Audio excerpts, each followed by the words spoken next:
Hello, everybody. Shannon Thomas here with Night Sky Enterprises. Checking in today to talk about the Forks of Cranberry Trail in the Cranberry Wilderness area. I've been working on this trail for a couple weeks now, trying to get it completely cleared out and in good shape for people to hike and backpack.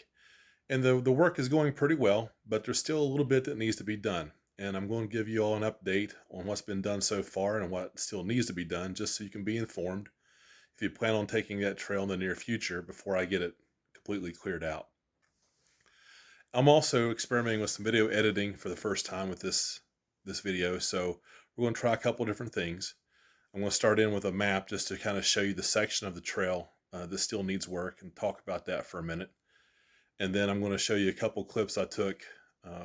It's actually across a couple different trips, but it's all going to be in one video where I filmed the before and after, before it was cleared and after, just to kind of give you a sense of what's left, because that last 7/10 of a mile is probably in the worst shape of anything along the trail. So I want to kind of give you a heads up of what you might be headed into if you hit that trail before I get it finished. Okay, so without further ado, I'm going to switch over and show you the map just to show you what's clear and what isn't. Here we have the Forks of Cranberry Trail.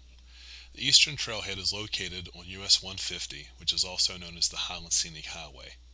If you're traveling on Route 39, the Scenic Highway terminates and intersects 39 right in front of the Cranberry Visitor Center.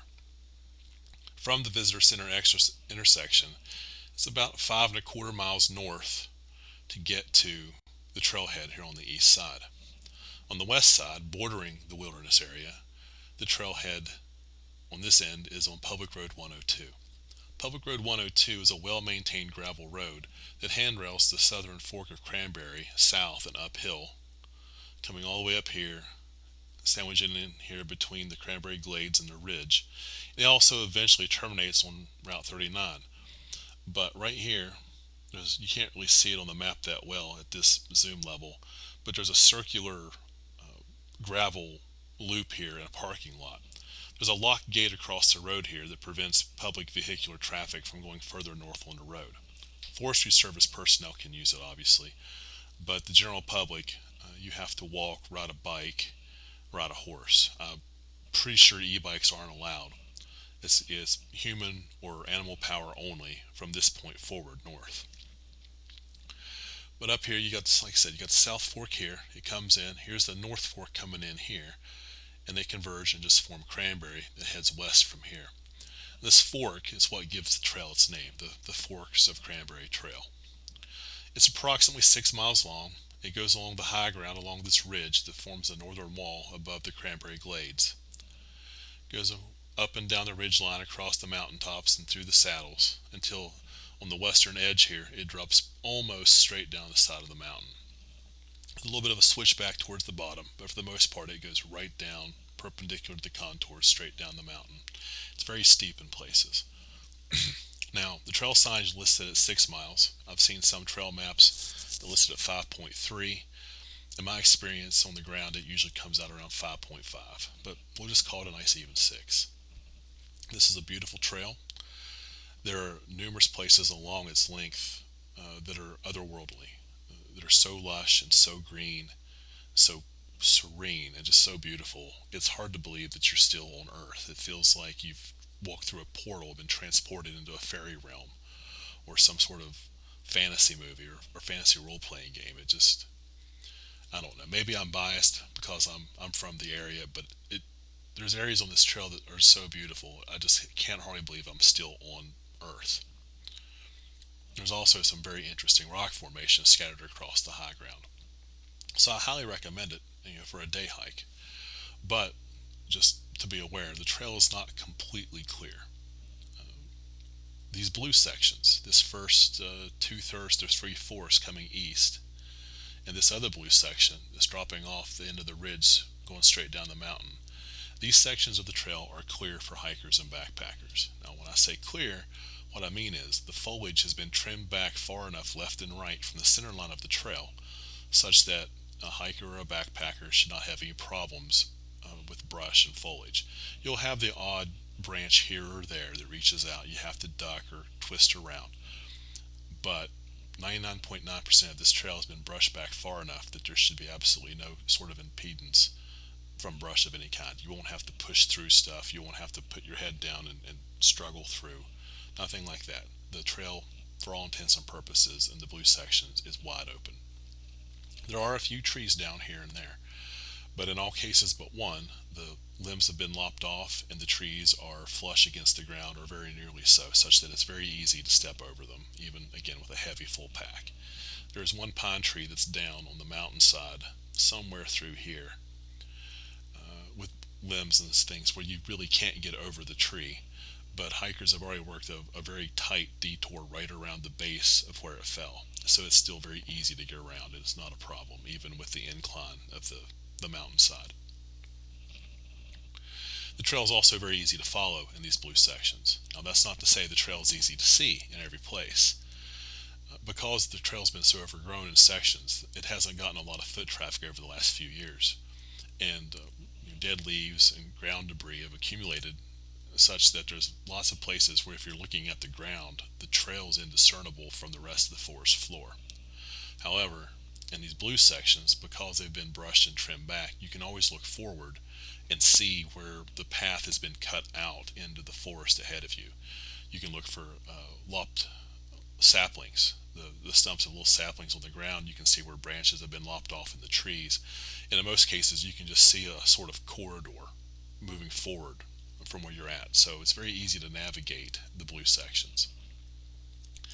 This red section right here, on the very western tip of the high ground before you drop off the mountain, it's approximately 3/4 of a mile long, and it's pretty much the exact opposite of all the good things I just said about the blue sections. This red section is heavily overgrown with evergreen trees, deciduous trees, a couple different species of laurel, greenbriers, other vines. There are 6 or 7 trees down. The trees have sharp limbs that are sticking off of them like spike traps. A lot of them are waist high or a little bit higher.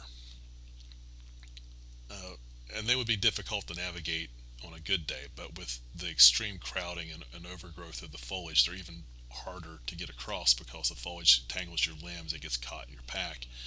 This can be a very difficult area to traverse. That being said, you can get through it.